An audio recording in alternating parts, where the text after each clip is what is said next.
becomes a simple question. Is it right for one party to use all of us, our resources, for his personal benefit when the others who are competing with him do not have that opportunity?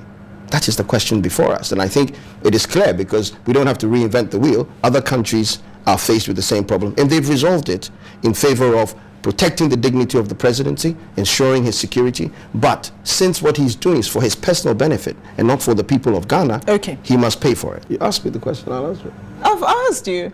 That's the first time. Yes. You have to ask it, another time. You have to ask at least two times. Nana, who are you voting for? You said twice. Who are you voting for? In the November election, presidential election. The presidential elections. Yes. I'll vote for Nana Addo Dankwa Akufo-Addo. Why? Because I think he's the best thing for Ghana in these times.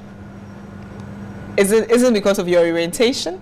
No, because I know him, and I think we need somebody like him in charge of Ghana for the next 4 years at least.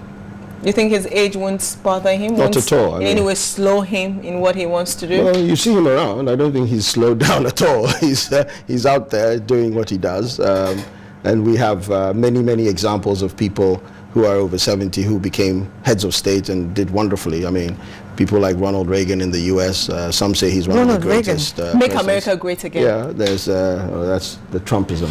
And there's our friend Alassane Ouattara next door. Okay. There's Buhari, who's apparently started on a good note and is trying to turn Nigeria around. I don't think age has anything to do with it. If anything, age brings experience, and we all need experience. I think there's a lot of amateurish sort of stuff going on, and we need serious experience. We need people who are very serious and are focused about one thing. And I think, especially since Akufo-Addo has lived a life, and a life of great achievement, he can afford to focus on us, on our country, and not be diverted by things that younger people may be looking for.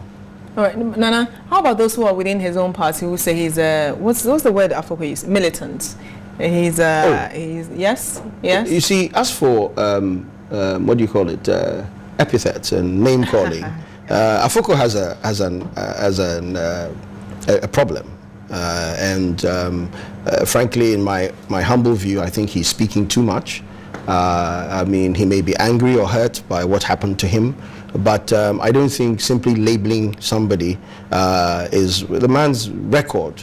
For the last 40 years, Akufo-Addo's record is there, and I don't think he has ever taken up arms against anybody. You don't think it was a coup to get Afoko out? No. Because he didn't fit in the status quo? No, I don't know what that is about. You see, in any event, Mr. Afoko is in court. The court will determine whether... His claim is that the NPP did not follow the constitutional process. Yes. That's a matter of law. It's very, very simple.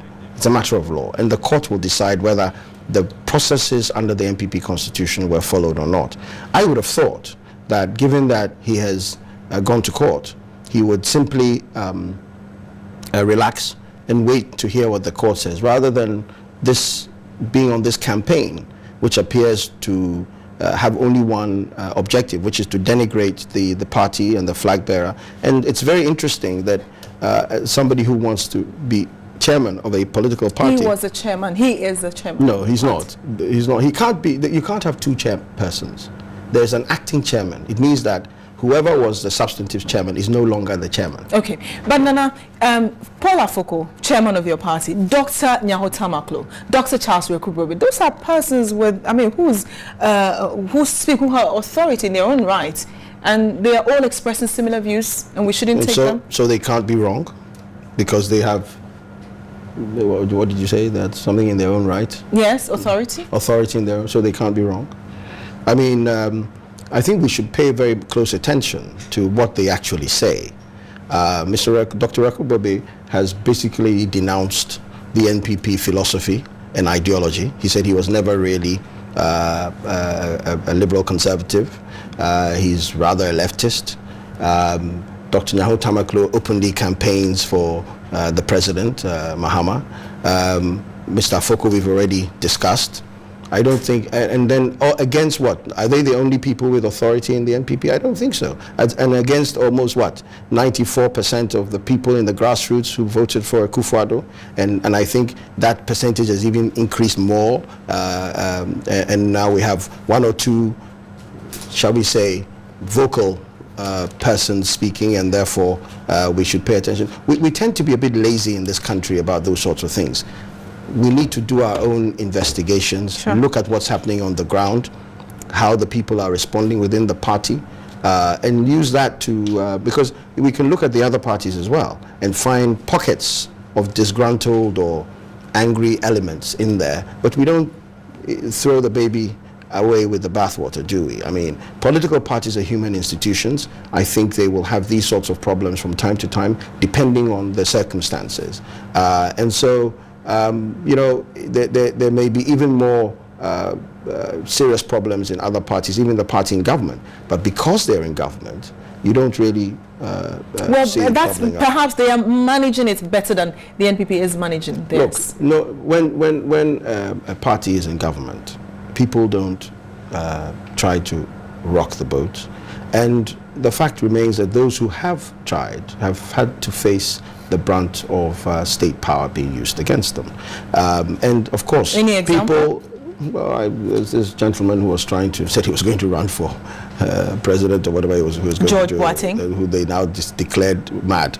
But you see, the point is that I think most people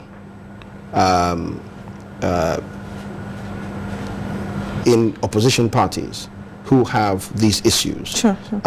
is a struggle for relevance and authority in a party.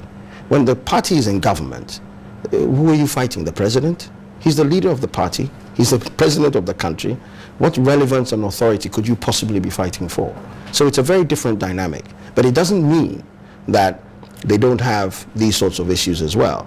And I think that, especially for the NPP, one of the difficulties also is that there's a microscopic sort of attention on them, because they're the largest opposition party and likely to form the next government if people decide to change the government, and therefore there'll be a lot more focus on them than any other party, including the ruling government. And that's just the way it is. Yeah, because you want to see that party together, united. Because, I mean, if you can't manage your party, how do you expect state resources to be entrusted to you to manage it? But what does managing a party mean? Because a few elements of the party, some members of the party who have loud voices, have access to the media, say all sorts of things, so that means the party is not being managed well. What is management of a party?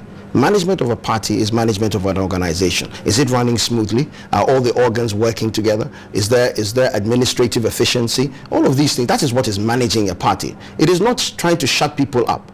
It is not trying to run a party in such a way that people who want to speak up don't even have the chance to speak up. Let them speak up. That's not the problem. But that has nothing to do with managing a party. Management of temperament is part of it. But it is no leader's job to manage personalities. You know, people should have a right to say what they want to say. If they say things that harm the organization as a whole, the organization has a right to respond. That's what democracy is about. But this business of this leader or that leader can't shut his people up, and so he's a bad leader. Really? Is that what we want? A leader who goes around shutting people up? I don't think so. I don't want a leader like that. And I wouldn't want a president like that. And so I think we're using the wrong ideas, you know, it's sort of like we're a solution in search of a problem sort of situation. We're using the wrong ideas to describe situations. It is not about the management of political parties. Let's be very clear about that. What do you think about Kwabena Japon's posturing? I haven't heard him talk. Well, I mean, Kwabena is a friend. I admire him a great deal. I think that if you mean the fact that since his suspension, yes. Well, I think that would be the proper thing to do. It doesn't mean Kwabena is not speaking to people. It doesn't mean that he's not involving himself with people in the party and talking. But I think he probably recognizes that he loves his party, and even if he believes that the party has not done right by him, why should he go out and destroy the party? I think his posture is excellent. Okay, so those who are doing that don't love the party enough. I think that I could say so, yes, because look, like you yourself were saying, your whole line of questioning on this matter has to do with perception, isn't it?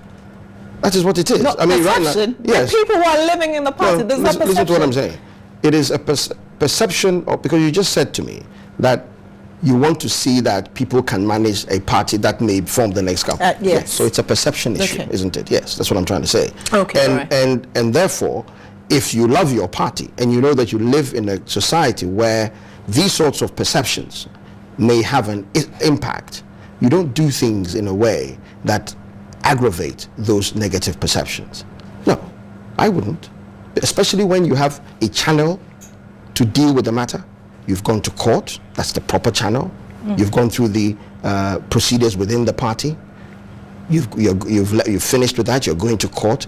That is the proper procedure. It is not to stand outside throwing stones